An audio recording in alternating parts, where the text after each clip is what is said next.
Haleluya, puji nama Tuhan. Kembali dalam renungan 79. Nah, setiap orang pasti pernah menghadapi yang namanya percakapan-percakapan di mana percakapan-percakapan tersebut hanya membuahkan pertengkaran atau percakapan-percakapan tersebut tidak sehat, hanya membuahkan sesuatu yang negatif bukan yang positif.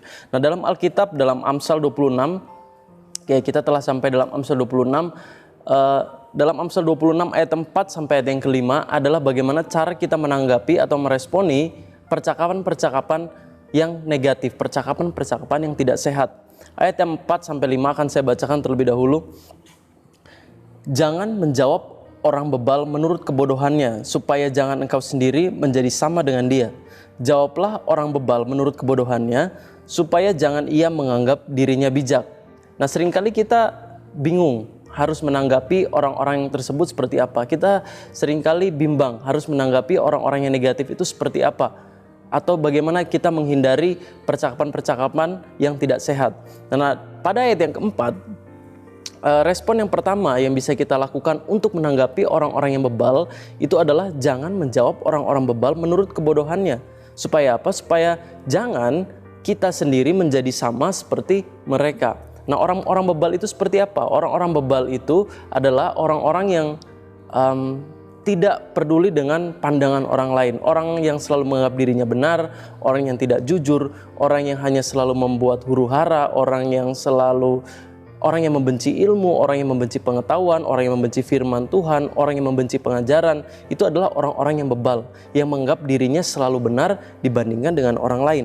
Jadi yang pertama adalah bagaimana cara kita untuk menanggapi orang-orang yang bebal atau menanggapi percakapan-percakapan yang tidak sehat adalah jangan kita menjawab mereka. Terkadang ada orang yang datang kepada kita lalu menuduh kita sembarangan atau melabel kita sembarangan, membicarakan hal-hal yang tidak benar tentang kita. Yang harus kita lakukan adalah kita jangan cepat tersinggung, jangan cepat ambil emosi, jangan cepat untuk menjawab. Tapi ketika kita mengetahui motivasi orang tersebut yang hanya ingin menjatuhkan kita, yang hanya ingin mengeluarkan pembicaraan tanpa alasan, lebih baik kita jangan menanggapi atau jangan kita menjawab mereka. Jangan kita sampai masuk ke dalam percakapan itu dan akhirnya kita menjadi sama seperti mereka. Ketika kita masuk ke dalam percakapan itu, percakapan yang negatif, maka orang tersebut, orang bebal tersebut, dia tidak akan menginginkan suatu kebenaran. Jadi percuma bagi kita untuk membela hal yang benar, untuk menunjukkan sesuatu yang benar, karena tidak akan terjadi suatu titik perdamaian, tidak akan terjadi suatu namanya penyelesaian. Karena ketika kita menanggapi orang-orang yang bebal, orang-orang yang tidak sehat, maka yang terjadi hanyalah pertengkaran dan itu akan berlanjut ke hal-hal yang buruk mungkin, hal-hal yang lebih negatif mungkin.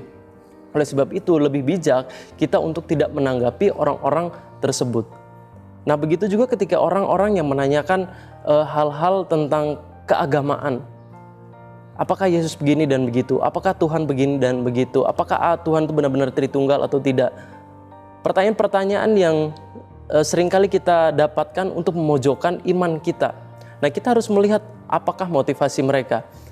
Apakah motivasi keinginan mereka di balik pertanyaan-pertanyaan mereka? Apakah mereka benar-benar ingin tahu atau mereka hanya sekedar ingin memojokkan kita? Ketika mereka hanya ingin sekedar memojokkan kita dan kita menjawab, maka percakapan itu tidak akan pernah selesai karena mereka pun tidak mau tahu jawabannya. Apapun yang kita berikan jawaban, walaupun itu jawaban yang terbaik yang bisa kita berikan, mereka tidak akan pernah mendengarkan karena mereka telah menganggap bahwa diri mereka benar. Oleh sebab itu, percakapan-percakapan seperti itu ada baiknya untuk kita hindari. Nah, tetapi di lain waktu atau di lain tempat, di lain kejadian, ada saatnya juga pada ayat yang kelima kita menjawab orang-orang tersebut. Ayat yang kelima, jawablah orang bebal menurut kebodohannya supaya jangan ia menganggap dirinya bijak. Ada kalanya kita harus menanggapi orang-orang tersebut. Jika orang-orang tersebut misalkan sudah memfitnah kita dan sudah meresahkan banyak orang, sudah menyebarluaskan berita buruk tentang kita, ada baiknya kita mengklarifikasi atau mengkonfirmasi tentang kebenaran supaya orang-orang lain itu tidak tersesat. Atau ketika ada orang lain yang memberikan pengajaran-pengajaran sesat dan banyak orang yang sudah mengikuti ajaran sesat itu, ada baiknya kita memberikan petunjuk. Untuk apa? Untuk membenarkan orang-orang yang tersesat. Kita bukannya meladeni orang tersebut, tetapi supaya kita hanya ingin menegakkan kebenaran untuk kebaikan banyak orang. Jadi ada baiknya kita untuk mengklarifikasi atau membenarkan, menunjukkan kebenaran, mengatakan hal yang benar.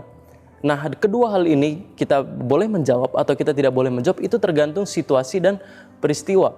Nah, kalau kita melihat bagaimana Yesus menggunakan hikmat dari Amsal ini, yaitu ketika pada waktu itu Yesus sedang dituduh, ketika Yesus sedang mau disalibkan dan dia dituduh banyak orang, dan tuduhannya itu berkata bahwa Yesus telah menghina Tuhan, dan orang-orang memaksa Yesus untuk menjawab Yesus. Apa respon Yesus? Tapi di situ dikatakan dalam Matius atau Markus, Yesus tidak mengatakan sepatah kata apapun. Karena apa? Yesus tahu motivasi mereka.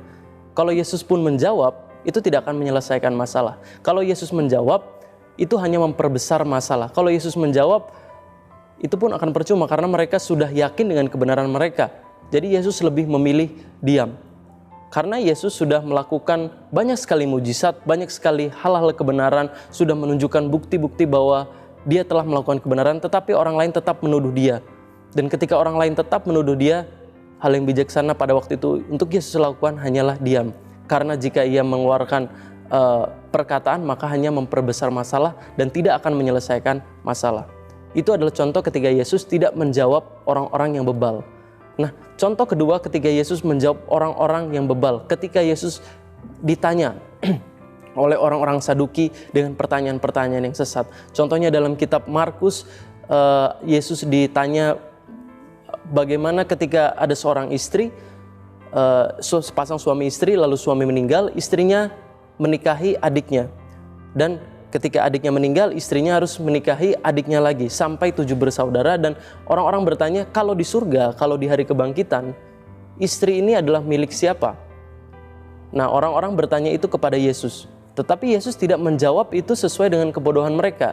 Yesus tidak mengikuti cara berpikir mereka, tetapi Yesus menunjukkan kebenaran. Dan Yesus berkata, hal yang sebenarnya kalau di kerajaan surga itu tidak ada kawin dan mengawinkan. Karena semua orang hidup akan seperti malaikat. Nah, di situ jadi ada 2 contoh. Ketika orang lain mulai menyesatkan, mulai berkata-kata sesuatu yang menyesatkan dan merugikan banyak orang, Yesus harus berbicara. Tetapi ada suatu kata ketika pembicaraan itu tidak bisa menyelesaikan segala sesuatu, ada baiknya kita diam. Nah, oleh sebab itu inilah Amsal.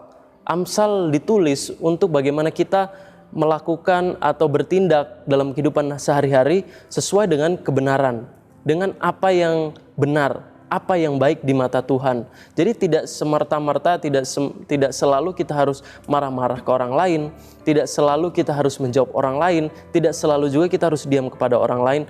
Ada saat-saat tertentu. Dan kapan-kapan kita harus mengatakan, menjawab atau hanya diam saja, itu kita harus lebih bijaksana dalam menggunakan Amsal yang sudah kita bacakan ini. Tentunya harus dibimbing oleh kuasa Tuhan. Supaya apa? Supaya respon kita itu tidak menjadi salah. Terkadang kalau kita menentukan dengan cara kita sendiri, yang seharusnya kita berbicara kita diam. Atau yang seharusnya kita diam kita malah berbicara dan akhirnya menimbulkan masalah. Nah, oleh sebab itu penting bagi kita juga untuk selalu dibimbing oleh Tuhan. Bagaimana cara kita menanggapi orang-orang tersebut. Tetapi inilah Amsal yang telah dituliskan. Ada kalanya kita harus diam dan ada kalanya kita harus menjawab, tergantung daripada suasana atau tempat. Dan kalaupun kita harus menjawab dalam 2 Timotius, Paulus berkata kita juga harus menanggapinya dengan kasih. Bukan dengan emosi, bukan dengan kemarahan, bukan dengan rasa frustasi, bukan dengan kata-kata yang negatif, tetapi tetap dengan kesabaran, tetap dengan kesungguhan hati untuk memberitakan kebenaran, bukan untuk memojokkan orang-orang lain, tetap menggunakan kasih. Jadi puji nama Tuhan, biarlah Amsal pada hari ini bisa membantu kita mungkin ketika kita sedang menghadapi situasi-situasi di mana kita tidak tahu harus berbuat apa. Apakah kita harus merespon atau kita harus diam saja. Nah, oleh sebab itu kita bertanya kepada Tuhan dan berdoa apa yang harus kita berbuat di saat yang tepat dan di waktu yang tepat. Puji nama Tuhan, kita akan berdoa. Terima kasih Tuhan, terpujilah nama-Mu. Kau adalah Tuhan yang Maha Kuasa. Kami mohon kepadamu Tuhan atas bimbingan-Mu supaya perkataan-Mu itu ada dalam perkataan kami, dan ketika kami berkata-kata itu adalah perkataan-Mu yang selalu membawa berkat dan selalu membawa kebijaksanaan yang berasal daripadamu Tuhan. Terpujilah nama-Mu bagi Engkau yang berkuasa menjaga supaya kami jangan tersandung, dan yang membawa kami dengan tak bernoda dan penuh kegembiraan di hadapan kemuliaan-Mu. Bagi Engkau adalah kemuliaan, kebesaran, kekuatan, dan kuasa sebelum segala abad dan sekarang dan sampai selama-lamanya. Terima kasih Tuhan, terpujilah nama-Mu, kami menyerahkan hidup kami menyerahkan perkataan kami, tingkah laku kami kepadamu. Bimbinglah kami dengan kuasa Roh Kudus-Mu agar kami selalu bisa menjadi berkat dan selalu menjadi terang bagi banyak orang. Dalam nama Tuhan Yesus Kristus, haleluya, amin.